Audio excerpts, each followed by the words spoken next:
Sean ustedes muy bienvenidos a su podcast de Reflexiones Espíritas, un lugar creado y pensado para la reflexión y el estudio de la doctrina espírita kardeciana.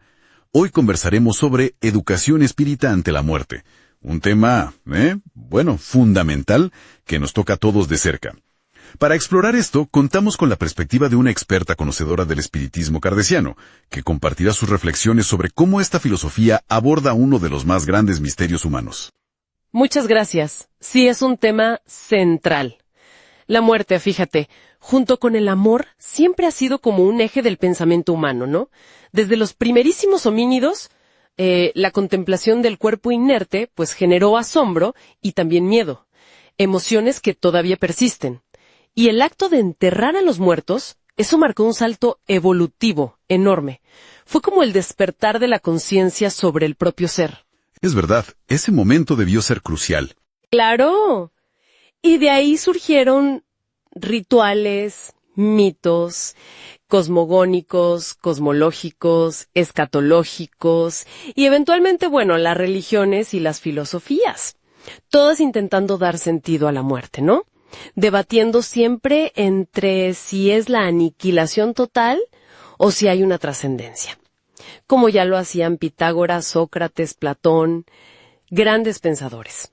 Y en ese contexto histórico y filosófico tan amplio, ¿cómo surge y qué es lo que aporta la visión espírita específicamente? ¿Qué la diferencia? Bueno, el espiritismo aparece a mediados del siglo XIX con Allan Kardec. Y lo interesante es su método. Kardec, mediante la observación crítica de fenómenos y la sistematización de mucha información que recibió, presenta el espiritismo.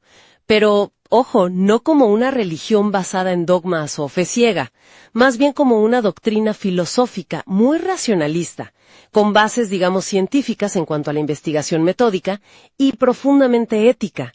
Su gran mérito fue señalar que la racionalidad es un camino válido para comprender lo espiritual. Entiendo. O sea, razón y espiritualidad no están peleadas aquí. Para nada. Y la premisa central del espiritismo es la continuidad de la vida después de la muerte física. Habla de la existencia del espíritu inmortal que transita un proceso dialéctico, podríamos decir. Nacer, morir y renacer. Todo como parte de la evolución. Así que la muerte es una transición, no una extinción. Un cambio de plano. Ok, una transición. Entonces, ¿cómo ayuda concretamente esta visión a enfrentar la muerte? Ese miedo tan arraigado. Justamente, va a la raíz de esos miedos. El espiritismo ofrece, una educación espiritual que aborda los 3 grandes temores. Primero, el miedo a morir, al proceso físico, al dolor quizás, la certeza de la continuidad del ser en otra dimensión, manteniendo la conciencia del yo, pues actúa como un bálsamo. Saber que no desaparecemos. Claro, la idea de no desaparecer es muy poderosa. Muy poderosa.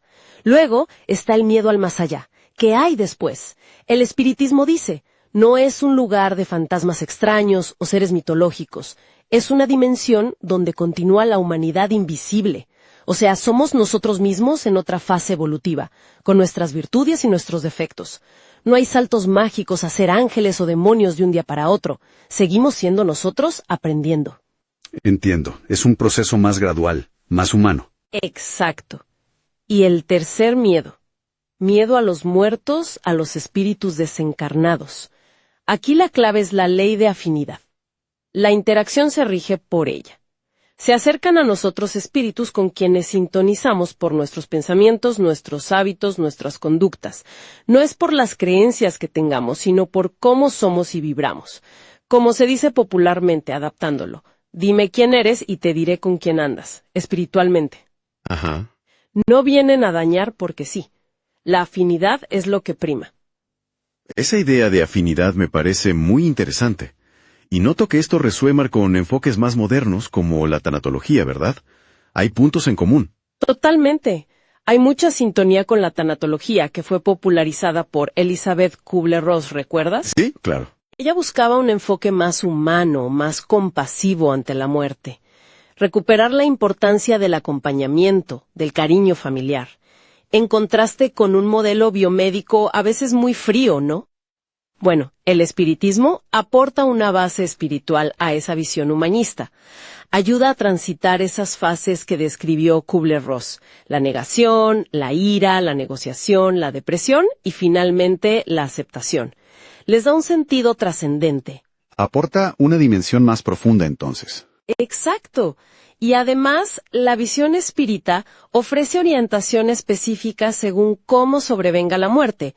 No es lo mismo el envejecimiento, que es como una planificación natural, que los accidentes o un homicidio, que trae complejidades psicológicas tremendas y posibles consecuencias como la obsesión espiritual o incluso el suicidio. Sobre el suicidio, el espiritismo advierte del desengaño. El problema que llevó a esa decisión persiste en el plano espiritual, pero ahora sin el cuerpo físico para intentar resolverlo, lo cual genera consecuencias graves para el espíritu. Es un tema delicado, pero importante abordarlo. Sin duda. Y para casos de enfermedades terminales irreversibles, con gran sufrimiento físico y moral, el espiritismo propone algo que llama ortotanasia espiritual. Consiste en educar al espíritu del paciente, ayudarle a comprender que su etapa productiva en esa vida ha concluido y que puede aceptar voluntariamente marcharse con apoyo espiritual y familiar. Es diferente a la eutanasia. Sí, es distinto. No se trata de una intervención externa para causar la muerte, sino de una preparación interior y una aceptación consciente del espíritu para desprenderse cuando siente que su ciclo terminó. Un acto de voluntad y comprensión. Muy interesante esa distinción. Y para los que quedan, para los familiares, los amigos, ¿qué dice el espiritismo sobre el duelo? El duelo es un proceso natural, por supuesto. Es un dolor real y hay que vivirlo. Pero la visión espírita ayuda a evitar que ese duelo se convierta en patología, en un sufrimiento eterno que anule la vida de quien se queda. Se debe respetar el dolor auténtico, claro, más allá de convencionalismos sociales a veces un poco rígidos, ¿no? Como eso de vestir de negro obligatoriamente por años, o criticar a quien rehace su vida afectiva después de un tiempo prudencial. Entiendo. Enfocarse en el sentimiento real más que en la forma. Exacto. A veces un abrazo sincero, una escucha atenta, vale más que 1000 palabras convencionales. El recuerdo y el amor permanecen, eso es indudable, pero la vida continúa para ambos, para los encarnados y para los desencarnados, cada uno en su plano. Y algo importante, el llanto lastimero, ese que reclama «¿por qué me abandonaste?», le causa dolor al espíritu desencarnado. Es preferible enviar pensamientos de paz, de amor, recordar con gratitud lo vivido. Fascinante cómo se entrelazan la vida y la preparación para la muerte desde esta óptica. Parece que una cosa lleva a la otra. Así es, hay una idea central. Una buena muerte, entendida como serena, aceptada, tranquila, suele ser la consecuencia de una buena vida. Una vida honesta, útil, equilibrada. Hay un nexo indisoluble entre cómo vivimos y cómo morimos. El espiritismo, expone estas ideas, no las impone. Respeta todas las creencias, por supuesto, pero ofrece esta perspectiva racional y para muchas personas muy consoladora. No busca salvar a nadie en el sentido tradicional porque parte de la idea de que nadie está perdido. Todos estamos en evolución, en un camino. Una visión de proceso continuo. Exacto. Los bienes materiales son útiles, claro, son herramientas en esta vida, pero el apego excesivo a ellos sí es visto como una enfermedad del espíritu, algo que nos ata innecesariamente. Hay una frase muy linda, atribuida a Confucio, que lo resume bien. Cuando naciste, todos reían y tú llorabas. Vive de tal manera que cuando mueras, todos lloren y tú ríes. Qué buena reflexión final. Sí, la buena vida prepara para la buena muerte. Es la mejor preparación. Gracias por habernos acompañado en este estudio reflexivo del espiritismo kardeciano. Los esperamos en el próximo podcast de Reflexiones Espíritas.